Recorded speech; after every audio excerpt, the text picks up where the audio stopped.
Dabo Insas.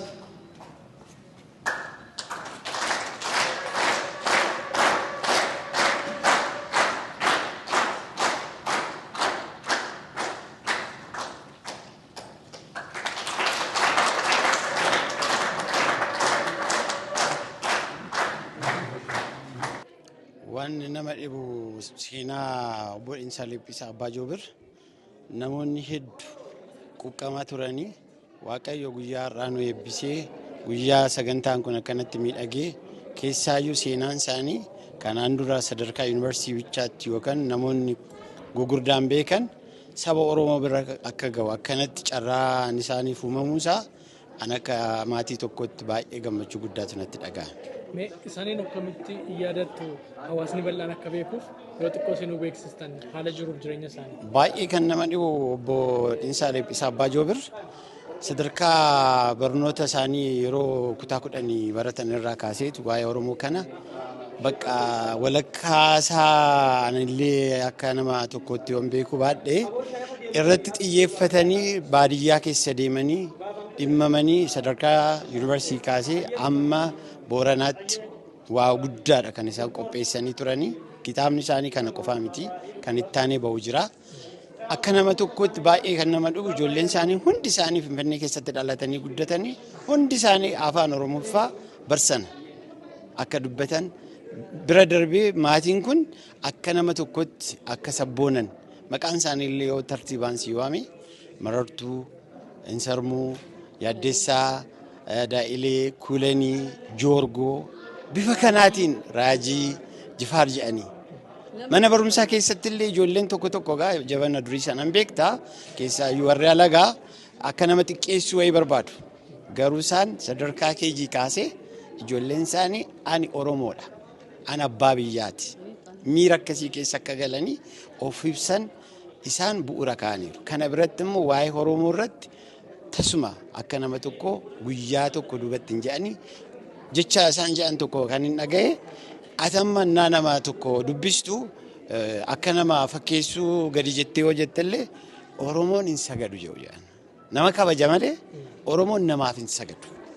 Toonii sanaatiin isaan kan Oromoo ibsaa turanii dhagaa bu'uuraa isaan kaan kanaan akkuma nama kaanii dhugaa rabbiitii akkuma warra aarsaa ta'anii lubbuun isaanii darbee isaanis yaadannoo kan argatanii har'a sadarkaa kanatti waltajjii kanarratti maqaan isaanii ol ka'ee akkanatti kitaabni isaanii kun ifatti bahee eebbifamuuf gammachuun natti dhaga'ame salphaatti kan ibsamu miti. Mee dhaamsa maal qabdu namoonni hedduun jiraachuu danda'u bifa kanaan barruulee garaagaraa qopheessanii yuunivarsiitiiwwan keessa kan jiranii barruuwwan akka kana hawaasaaf akka ba'anii dubbifamaniif maal dhaamtu? Amma dhaamsa guyyaa piroofeesaroonni keenya yookaan dooktaroonni keenya hayyuun hedduu ka'anii amma jabana kana keessaayyuu jecha obbo Dhiinsaa kitaaba dubbisi. Kitaaba keessatti nama taataa yookaan achi keessaa beekumsa guddaa argatta kan jedhu dhaamsa isaanii. Amma akkuma ati beektu jabanni kun jabana sooshaal miidiyaati. Waanuma xinnoo kanarraa qunxuranii keessaayyuu immoo Oromoo jechuun waraabamee laga waraabamee garba waraabamee hin dhumne maaltu calqabameetu. Isaan kun carraa argatanii dhimma Oromoo irratti himmamanii waa guddaa hojjetaniiru. Dhaloonni immoo imaanaa guddaati isarra jira. Kana fudhatee irra deebi'ee barreessuus haa ta'u babal'isuus haa ta'u barreessuun haafu dubbisee obbeekuun ittiin boonuun ittiin bara fuulduraatti pirezidaantiin keenya akka jedhan isa kaleessas isa har'aas isa iftaanis kana hundaa jiddu galeessa goonee malee har'a bichaa waanuma xinnoo irratti daangofne keessaayyuu alagaan innaa tokko jechoota hin taaneetiin torchise gochuu barbaada. Wanni akkasiisummaa irraa baddee of hin beeknu laata namoonni muraasni.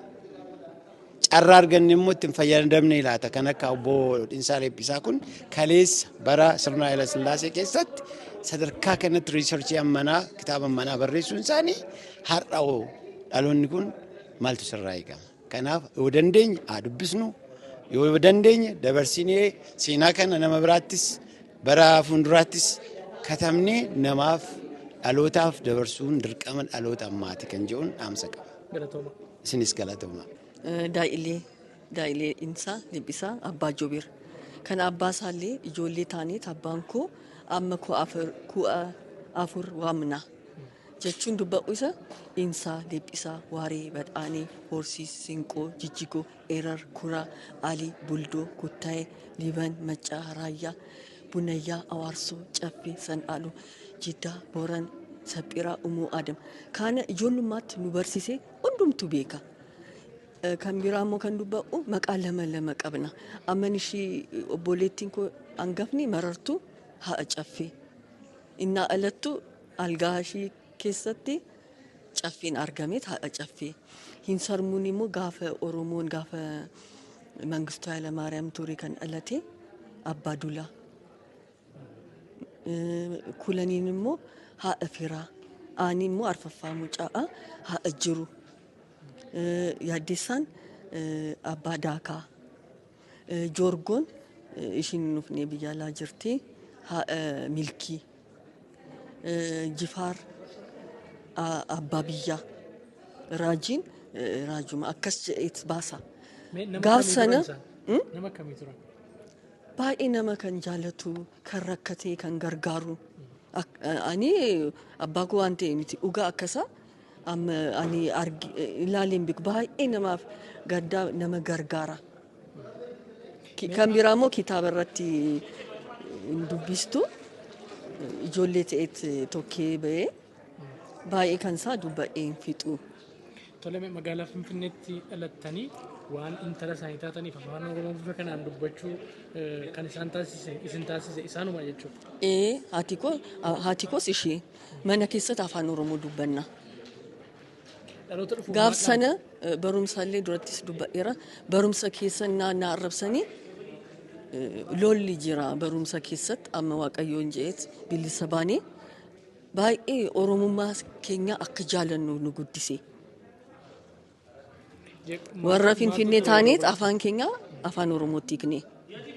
Maaltu ture yeroo barattan dhiibbaa akkamiitu sin irra Baay'ee ani afaan naannaa arrabsanii lola barumsa keessa lola. Xinnoo naan dubba'u Finfinnee Kasaanchis alannee guddanne. Asuma Kasaanchis. baay'ee bareedaadha. Dhaamsa maal qabdu dhumarratti? Dhumarratti akka abbaa koo akka ta'anii ijoolleen Oromoo kanumaan dubba'a. Amma baay'ee gammadeera. Abbaan koo dhalatee hin ja'a. Adde Lidiyaan jedhama. Haadha manaa mucaa isaaniiti. Obbo Diinsaa Libbisaa nama tokkotu hin taane uummata Oromooti. Burqaa Oromooti. Maalummaa isaanii, eenyummaa isaanii akka kan ta'an kutaa 9 jalqabanii kan aadaa Oromoo, seenaa Oromoo, gadaa kan seerri ittiin bulu kan barreessanidha. Har'aan baay'ee gammadeera. Isaan du'anullee seenaan isaanii hin duune. Isaan akka isaan jiranu bakka har'a kanatti dhagahame jecha. Maaliif jennaan maalummaa Oromoo eenyu akka ta'e sanyii isaas ta'e jireenya isaas ta'e seenaan samaan akka ta'e kan nama barsiisan isaan. Ijoolleen Oromoo kana dubbisanii ilaalanii isa owwaalame keessaa qotanii baasanii ammallee eenyummaa jaraa akka baran barbaada. Kitaabni kun har'a eebbifameera. Kanaafuu hundinuu kan dhagaye kan kitaaba kana dubbisu hundinuu ijoolleen ammattiin jenereeshiniin ammaa kun kan kanarraan baratanii akka of beekan eenyummaa jara.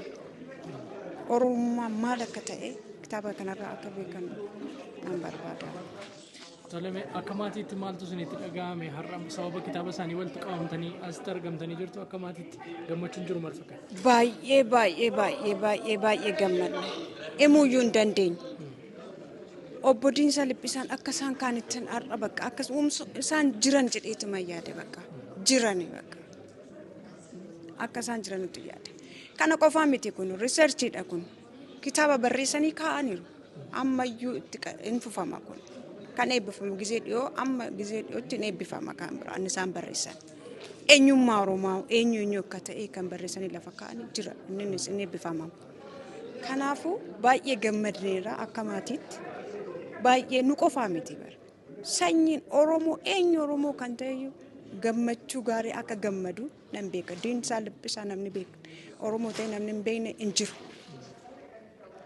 Maaliif jenna kitaaba isaan katabanii lafa kaa'anii duraan iyyuu akka himametti kan dubbisanii ijoolleen Oromoo kan yuunivarsiitii keessatti baratanullee dubbisanii kan ittiin barataa turan.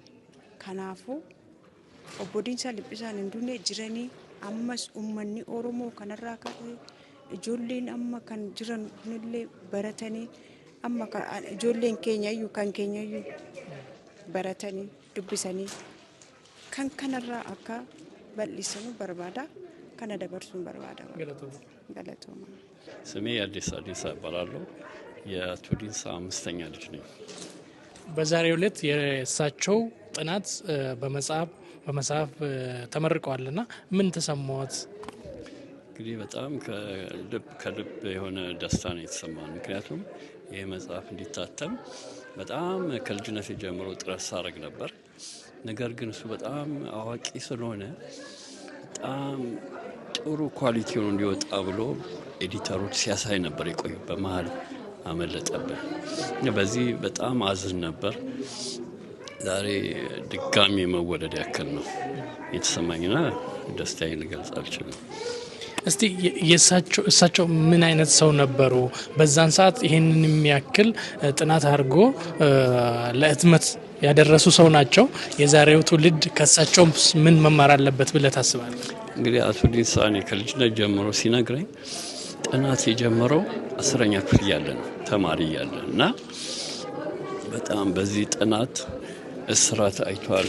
የሶማሌ ሰላይነት ተብሎ ሐረር አካባቢ እና እስከ ለተሞቱ ድረስ በቃ ሂዝ ዲቮትድ በቃ ለዚህ ጥናት በጣም በቃ ትላልቅ የሥራ ኃላፊነት ላይ ያለ ግን ይሄ አላቋረጠም እድሜው ልኩ። ምክንያቱም አሁን ኦራ ያቀረበው የዩኒቨርሲቲ ላይ ያቀረበው የዛሬ 50 ዓመት አውትስታንዲንግ ቴሲስ ተብሎ ይወጣ እንጂ እሱ ያጎለበቱ በጣም ሰፊ የሆነ ቮሊዩም እሱን ጥሎ ሳያሳትም ነው እንትን ያለው። ግን ያንን ጊዜውና ሰዓቱ ተመቻችቶ ማውጣት ስላልቻልንም የነበረው ቴሲስ ራሱ በቂ ነው እንደ አንድ መጽሐፍና ብዙ የኦሮሞ ጥናቶች በዛ መጽሐፍ ላይ ቤዝ አድርገው ብዙ መጽሐፍ ጽፈዋል። የህጉንም የገዳ ሲስተሙንም እና መታተም አለበት ብለው እንደ አንድ አይኮኒክ ፊገር ወስዶ ነው እንትን ያሉትና በወቅቱ የማይነካ አጀንዳ ነክቶ ነው እንግዲህ በኃይለ ሥላሴ ዘመን ወይ በደርግ ዘመንና ብዙዎች እንደ ሳይንስ ስኮላር ጥግ መያዝ የሚመርጡበት ሰዓት ግን እሱ ተዳፍሮ ነው የዘን ስራ ይሰራውና ለእንግዲህ ለመጣው ኦሮሞ ደግሞ የተለየ እሱን ፈለግ ተከትሎ ማጎልበት የሚፈልግ በጣም ልዩ ሪሰርች በተነገረው ለፒኤችዲ ማስተርስ የሚሰራበት ጽሁፍ ነውና ያለኝ ሐሳብ ነው። እስቲ የሳቸው ተጽዕኖ እስከ ዛሬም አለ በህይወት ባይኖሩም ዛሬ እናንተ እንደ ቤተሰብ ኦሮሞ ደግሞ መጽሐፋቸውን ለማስመረቅ ተሰባስበዋልና እንደ ልጃቸው ምን ይሰማል? እንደ ልጃቸው በጣም ኩራት ነው የሚሰማኝ። ምክንያቱም የሱ ተጽዕኖ ሲል አለ እኛን ራሱ ከልጅነት ጀምሮ እየኮተኮተ ነው እያስተማረ ነው። መጽሐፉ ዲቴል እንትን ባይለንም ግን አንጾን ያሳደገን ከስማችን ጀምሮ ማለት ነው። በማንነቱ በኦሮሞነቱ የሚኮራ ሰው ነበር። በዛ ዘመን ተማሪ ያሉ ራሱ ሃይ ስኩል ላይ ቡና ቤት እንኳን ሲገባ ቅድሚያ የሚሰጡ ለቋንቋው ነበርና ቡናና ፊዲ ነበር የሚለው እና እኔ ደነግጥ ነበር። በቃ ይቀየር ግን ቅድሚያ የምሰጠው እኔ ለቋንቋዬ ነው የሚል አሳሰብ ነበር። በጣም አይኮኒክ የሆነ ደፋር ጦር ሜዳ ሄዶ አልተታኮሰም እንጂ በጭንቅላቱ ግን ብዙዎቹን የቀየረ ትልቅ ሰው ነበር እና እዚህ ከፍተኛ ኩራት ነው የሚሰማኝ። እናመሰግናለን። አመሰግናለሁ።